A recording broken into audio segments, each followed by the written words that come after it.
Gundam MSVS is probably the best, worst Gundam game that I've ever played, if we can even call this thing a game. MSVS has you taking on the role of an Anaheim Electronics employee who's in charge of a mobile suit testing team. And your goal is to research mobile suits from both the Federation and Zeon, from 0079 to 0083, to help Anaheim with creating the best mobile suits they can. So far, so exciting. So first things first, let's make ourselves 3 test pilots, although throughout the game you will only ever need one of them. You can choose their profile picture, their age and their job, but their actual stats are all randomized, although I'm assuming that your choices do have some effect. My 40-year-old pilot is suspiciously more skilled than my 20-year-old pilot candidates, so I'm guessing that older people have higher starting skills, but they will be slower to level up those skills. But still, you are essentially playing gacha for your pilots. And if you don't like the pilots you got, you can fire them right away and hire new ones. This is Anaheim Electronics. Workers' rights are probably the last thing they care about. With our all-star team assembled then, it is time to get to the meat and potatoes of this game. Handling the mobile suits. You start off with 3 machines, a gun tank, a Zaku Marine type, and a Zaku 2 F type. And from here, you have various options on how to proceed. Starting at the bottom of the menu, we have the option to sell your machines. Like I said before, you only need one good pilot who only needs one good mobile suit to get started. So unless you really like the Zaku Marine type or the gun tank, those 2 will have to go.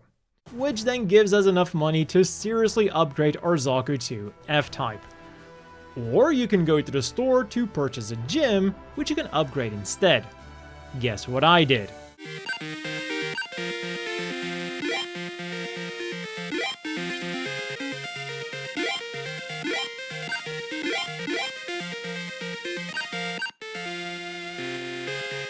So now that we have a gym in peak condition and a pilot with stats that are good enough, clearly our next step is to go out and fight so that we can earn more money and unlock more mobile suits. And yes, fighting in the Anaheim Battle Simulator is next, but it's probably not gonna go the way you're thinking. You can either choose to do a scenario battle, in which you will be replaying a famous battle from the anime, but with your chosen pilot and mobile suit, or you can do a single one-on-one battle, where you get to choose the opponent who you'll be fighting. Let the simulated battle commence.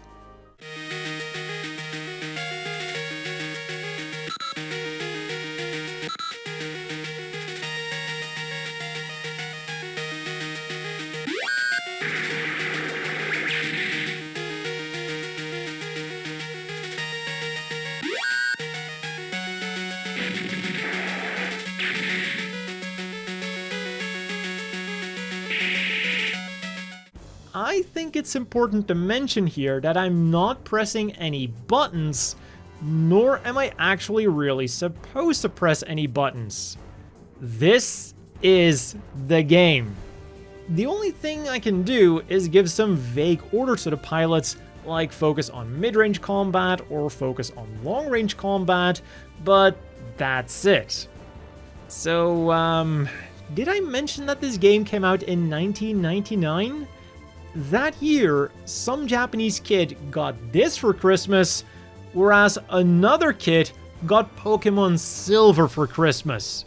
One of them got arguably one of the best Pokemon games ever made, at least until the save battery runs out, whereas another one got a mobile game that plays itself, but on a handheld console.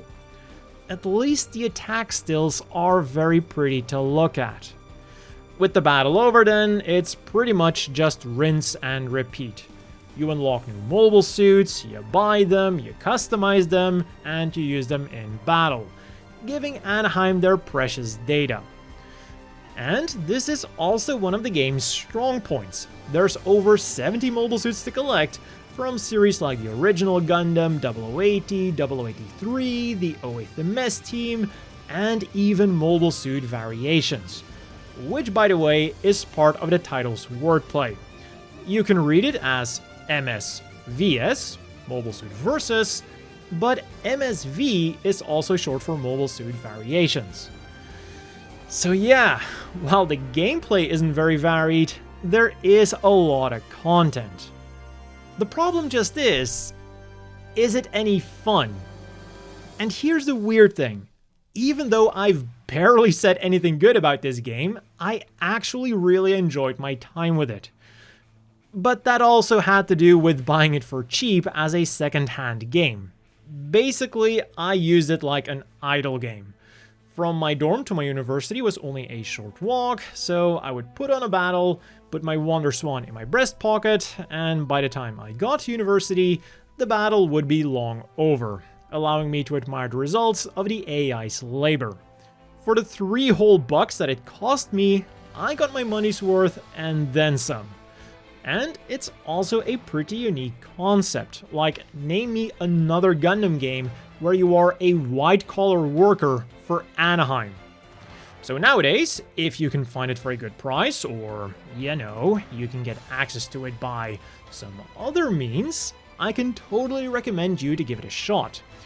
There's that drive to collect them all, and you get that easy little dopamine hit when you see that your AI pilot has won its battle. It's also the perfect companion game for when you're building Gunpla, or to dual wield while you're playing an actual mobile game. As for how difficult it is to play without knowing any Japanese, you are going to need a menu translation, because, well, that's basically the whole gameplay aspect of the game. All of that being said then, if I had paid full price for this game in 1999, I don't think I would have been quite so happy, especially not if I'd also paid extra to get the limited edition, which came with either a Federation or a Xeon-themed WonderSwan. Regardless of which version you went for, that would have been a pretty expensive package for not a whole lot of gameplay. At that time, I would have recommended you to wait for the game to go on sale, even with those limited editions coming with an otherwise unobtainable mobile armor each. The Big Zam in the Xeon edition and the Grublo in the Federation edition. Oh, and before I forget, if you can get a friend to also buy themselves a copy and a WonderSwan to play it on, you have the option to either fight them or to trade mobile suits with them. And another thing that I didn't mention yet is that the box art uses a picture of the Master Grade RX-78-2 version 1.5, but with a filter over it, in what I can only imagine is some kind of attempt to make it look like something that the WonderSwan could actually display. But yeah, for better or for worse, it was an interesting game to celebrate Gundam's 20th anniversary. And it actually also reminds me a lot of a different game that I also really liked playing, Buzoshinki Battle Rondo. Instead of mobile suits, you're equipping little mech girls, but the gameplay loop is very much the same. Sort out your equipment, try to get the AI to follow your battle plan, and then let the AI do its thing, while you go do something else. I'm not sure how well it did back in the day, because I am having a hard time finding any contemporary writings, although, you know, that in itself might say something, but I think a game like MSVS could be a cool, albeit slightly niche game today, either as a downloadable budget title or as a free-to-play mobile game. But yeah, that's all I have to say about it, so let me know down below if you've ever played it and what you thought about it.